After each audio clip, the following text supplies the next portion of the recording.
Radio Noida लोकमंच 91.2 FM पर मैं विनोद शर्मा आपका स्वागत करता हूं। हमारी विशेष सीरीज नोएडा 2021 यानी इसमें ऐसे लोगों को शामिल किया गया है जिन्होंने नोएडा को बनते देखा, नोएडा को बनाने में अहम भूमिका निभाई और आज वो नोएडा को बनते हुए क्या गर्व महसूस करते हैं। इन्हीं सब मुद्दों पर हम बात करते हैं। हमें गर्व है कि आज हम ऐसी शख्सियत को अपने साथ जोड़ रहे हैं जो नोएडा में 1976 में मुख्य वास्तुविद नियोजक यानी चीफ आर्किटेक्ट प्लानर रहे अशोक मलिक जी।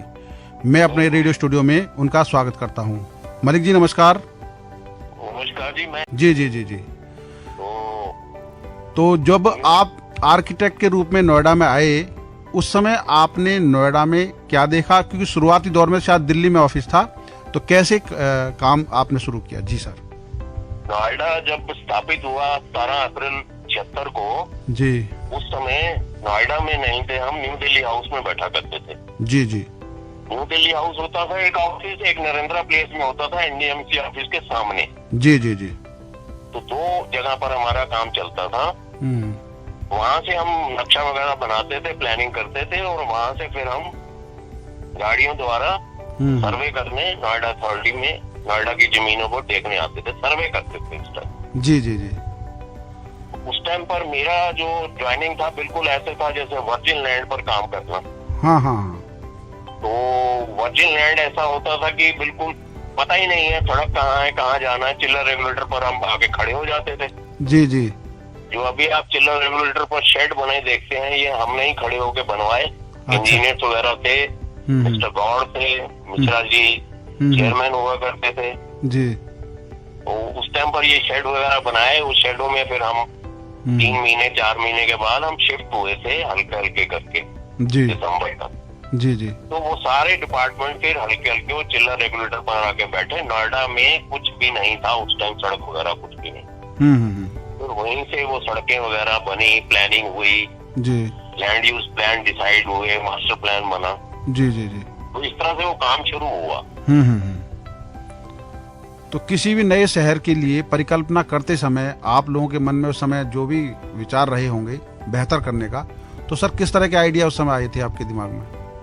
देखिए उस टाइम पर ये सोच के चला गया था कि एक इंडस्ट्रियल टाउन बनेगा। दिल्ली का जितना इंडस्ट्रीज है जी, जैसे आनंद पर्वत पर है, जामा मस्जिद के पीछे है, कुछ नॉन कंफर्मिंग एरियाज में इंडस्ट्रीज थी, उन सबको दिल्ली से शिफ्ट कर नोएडा में लाना था। और ये सोच थी वहाँ उस टाइम के लीडर हुआ करते थे मिस्टर एनडी तिवाड़ी। जी। तो बाद में वो मुख्यमंत्री भी रहे और वो हमारे समय में नोएडा का दौरा भी किया करते थे। तो उस टाइम पर इंडस्ट्रियल टाउन बनाने की परिकल्पना की गई थी। ये बाकी जो हुआ ये बाद में चेंज हो गया, रेजिडेंशियल और ये और दूसरी एक्टिविटीज जो आई ये उस टाइम पर नहीं, परिकल्पना पहले नहीं थी, खाली इंडस्ट्रियल टाउन की थी।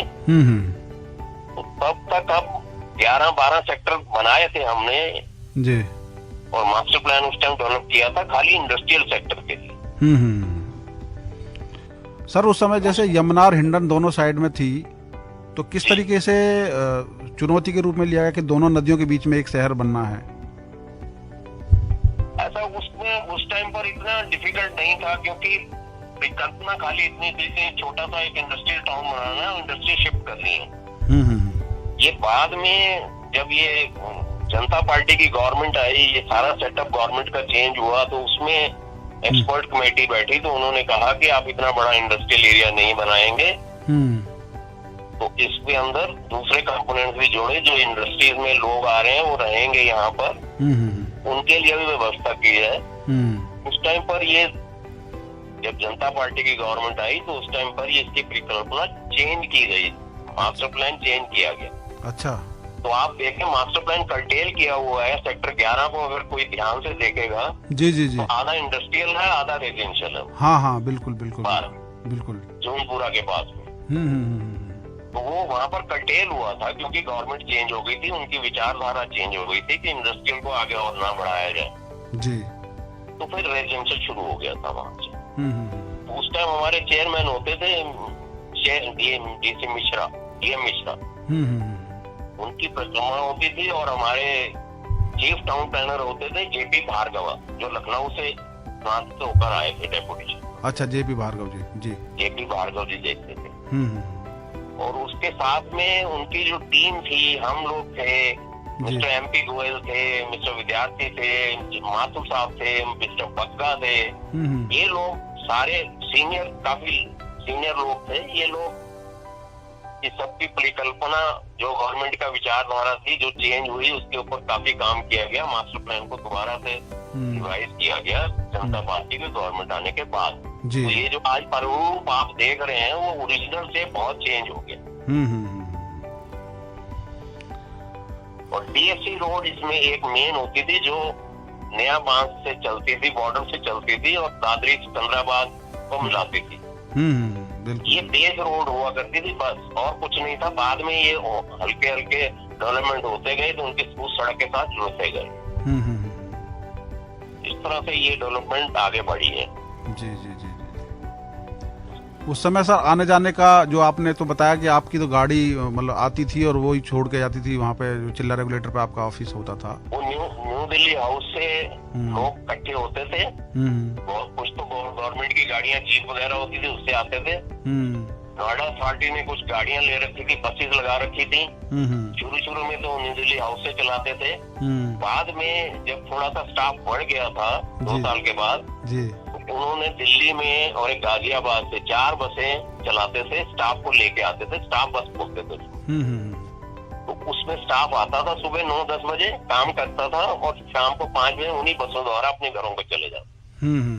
तो 9 से 5 काम होता था, वो बिल्कुल ऐसा होता था कि जैसे भर के लेके आए, काम किया और लेबर की तरह वापस चले गए। आप कहीं जा नहीं सकते थे, कोई आपका अल्टरनेटिव कोई नहीं होता था, कन्वीनियंस कोई नहीं होता। तो सर उस समय तो सड़कें भी नहीं थी। बड़े कष्टों के साथ उस टाइम पर डेवलपमेंट का काम हुआ।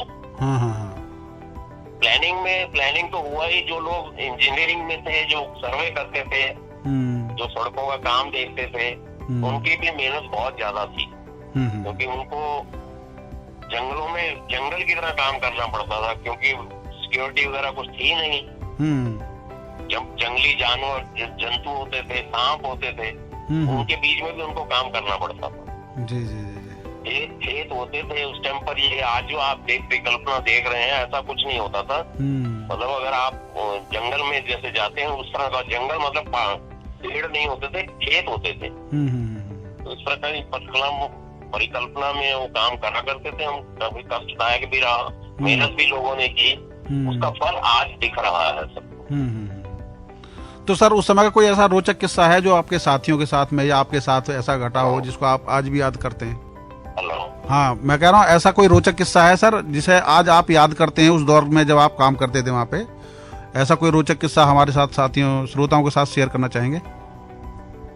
नहीं, हंसी मजाक में टाइम निकालते थे हम 9 से 5, क्योंकि काम ही करना होता था। एंटरटेनमेंट का जरिया कोई होता नहीं था। तो एंटरटेनमेंट यही होता था कि जब लंच टाइम होता था, वो आधे 1 घंटे का, उसी में बाहर, ऑफिस के बाहर में थोड़ा सा कोई ओपन में क्रिकेट खेल लिया करता था, कोई अंदर कमरे में बैठ के, लड़कियां होती थी तो वो कैरम बोर्ड खेलती थी।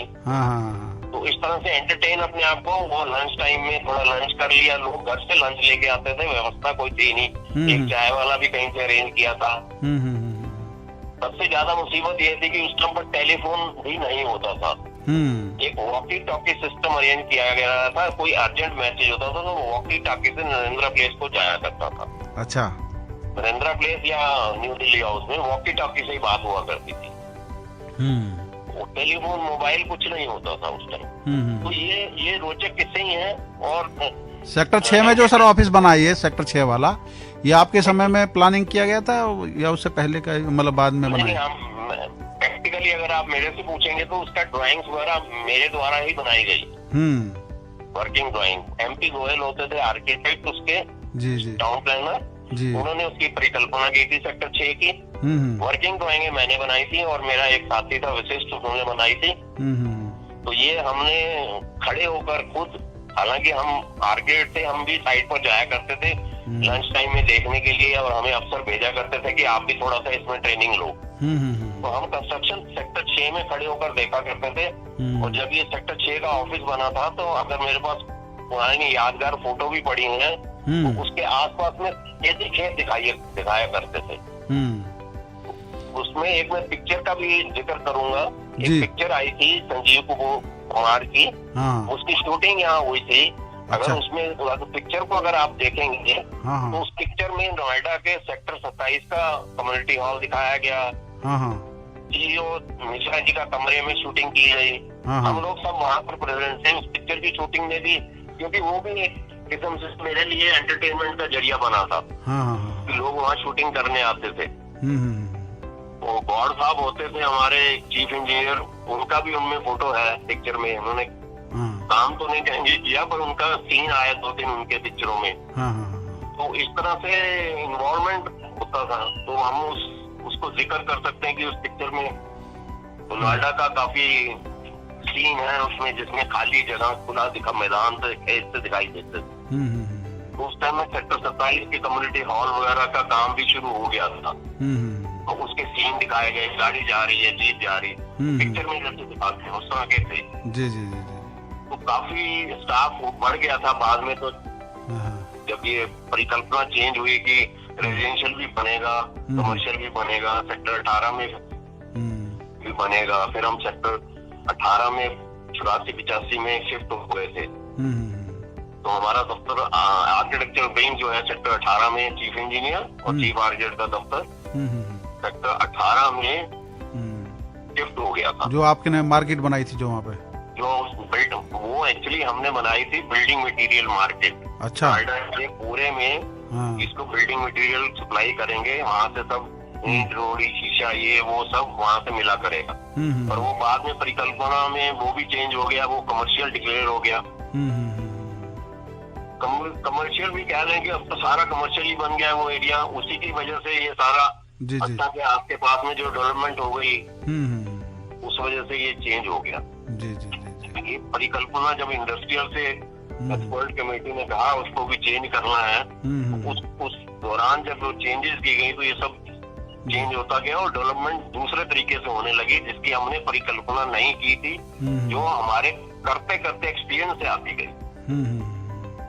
और सबसे ज्यादा चेंजेस इस वजह से हो गई कि नोएडा अथॉरिटी ने एक डिसीजन लिया कि जमीनें जो हैं वो कॉर्पोरेट ऑफिसेस को दी जाएं। ऑयल इंडस्ट्रीज वाले जो थे, ऑयल कंपनियां थी, उनको दिया, इंश्योरेंस कंपनीज को दिया, क्योंकि परिकल्पना ये हो गई कि रेजिडेंशियल देना है। तो उनको बताने के लिए, इंडस्ट्रीज वालों को बताने के लिए हाउसिंग बनाई जाए। उनको तो लोन लिया जाता था मकान बनाने के लिए, उनको वो EMI लगा करती थी और वो ये इस तरह से बैंक से नहीं होता था, वो हुडको के थ्रू आता था सारा पैसा। जी जी जी। LIG, MIG, HIG मकान बना करते थे, हुडको फाइनेंस करके करता था, उसकी EMI होती थी। हमारी स्टाफ कॉलोनी भी 27 में इसी तरह से बनी थी, जिसमें से स्टाफ के 100 लोगों को मकान मिला था। तो इस तरह से डेवलपमेंट बढ़ती गई है और 2000 के बाद तो संभालना ही मुश्किल हो गया, इनको इतने डेवलपमेंट हो गई है।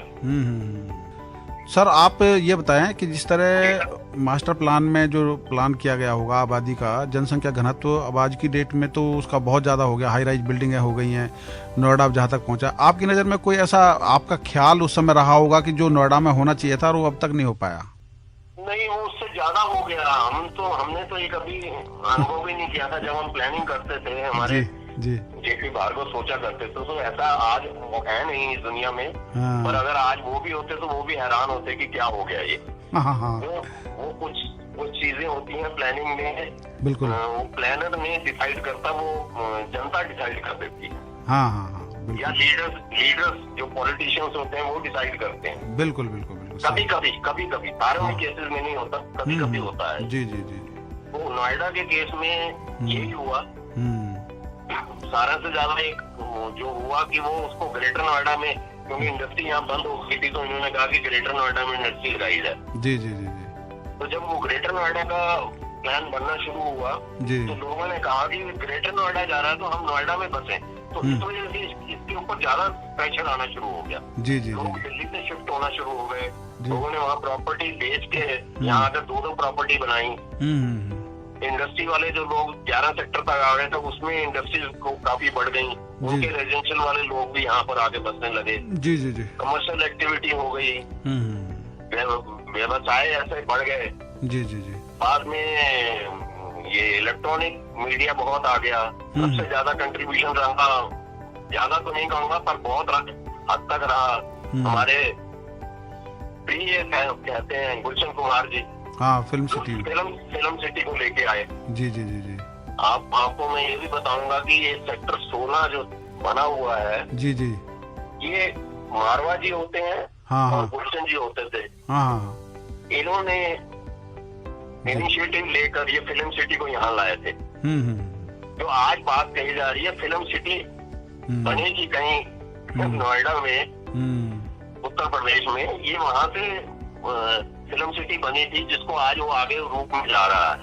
अब वो जो फिल्म सिटी है वो टीवी सिटी बन के रह गया है। हाँ, टीवी सिटी है, सब मीडिया सिटी रह गया। अब वो फिल्म सिटी जो आगे बना है, योगी जी कर रहे हैं या हमारी जी जी जी बीजेपी सरकार बना रही है, जी जी जी, वो फिल्म सिटी वहाँ चला गया। प्रैक्टिकली वो प्लानिंग अब आप देखिए कि जिसको फिल्म सिटी यहाँ कह रहे थे हम, वो फिल्म सिटी हमारे से आगे चली गई है आगरा की तरफ।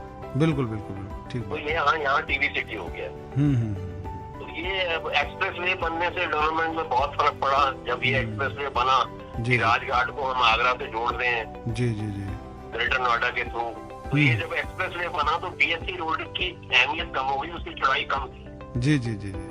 बीएससी रोड मतलब दादरी सूरजपुर छलेरा रोड, जी जी जी जी, उसकी विड्थ कम थी। अब आप देख रहे हैं उसके ऊपर एक पुल वो बनाया जा रहा है। बिल्कुल, फ्लाईओवर ब्रिज बन रहा है उसके ऊपर, क्योंकि उसके नीचे विड्थ बहुत कम है, वादी में उसमें एंक्रोचमेंट बहुत हो गई है।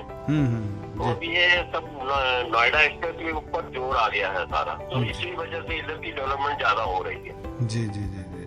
तो ये परिकल्पना में शायद इतना परसीव नहीं किया होगा प्लानर्स ने, जितना डिमांड से वो प्लानिंग आती जा रही है। किसी टाइम पर ये भी चीजें मैटर कर जाती हैं कि लीडरशिप क्या चाह रही है, जनता क्या चाह रही है, डिमांड क्या है, सप्लाई क्या है। बिल्कुल बिल्कुल बिल्कुल। आज जब नोएडा की तुलना मुंबई, कोलकाता और चेन्नई के साथ होती है तो कैसा लगता है आपको? मैं आपको एक चीज और इसमें याद कराऊंगा। जब हम 76 में काम करा करते थे तो एक चौराहे के ऊपर बोर्ड लगा था कि Noida will set the standard for the country, standard बनाएंगे हम। तो वो स्टैंडर्ड हमने, प्लानिंग के स्टैंडर्ड तो हमने यहाँ पर काफी एस्टेब्लिश किए और लोगों ने उसको फॉलो भी किया है। ऐसा नहीं कि फॉलो नहीं हुए हैं कंट्री में, काफी स्टैंडर्ड बने, लैंड यूज के स्टैंडर्ड बने, उसके प्लानिंग के स्टैंडर्ड बने और उसके जो कंस्ट्रक्शन एक्टिविटी है उसके स्टैंडर्ड बने हैं। तो वो ये फॉलो लोगों को कर रहे हैं। और ये एक I would say planned city जो बॉम्बे में है वो एक्सटेंशन प्लान सिटी होती है।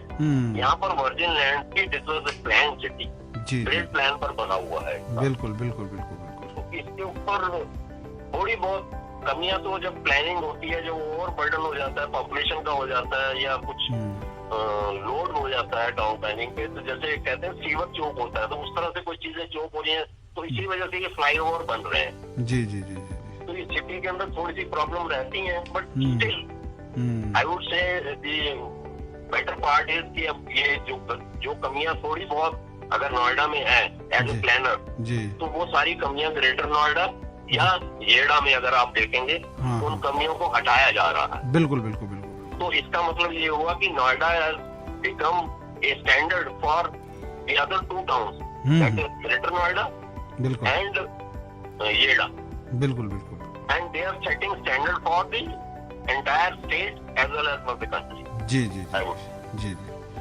आपने रेडियो नोएडा लोकमंच 91.2 FM को समय दिया सर। मलिक साहब, आपका इसके लिए बहुत बहुत धन्यवाद। आपका धन्यवाद और मेरे को शेयर करने में बहुत खुशी हुई है। Thank you sir, thank you. Thank you. अभी आप सुन रहे थे अशोक मलिक जी को, जो 1976 जून में नोएडा प्राधिकरण में प्लानिंग डिपार्टमेंट में आर्किटेक्ट के रूप में आए और वो NDMC में चीफ आर्किटेक्ट प्लानर के पद से रिटायर हुए। ऐसे अधिकारी से सुनी आपने नोएडा बनने की कहानी। ऐसे लोगों को और जोड़ते रहेंगे आपके साथ। आप सुनते रहिए रेडियो नोएडा लोकमंच 91.2 FM, आपकी अपनी आवाज। धन्यवाद।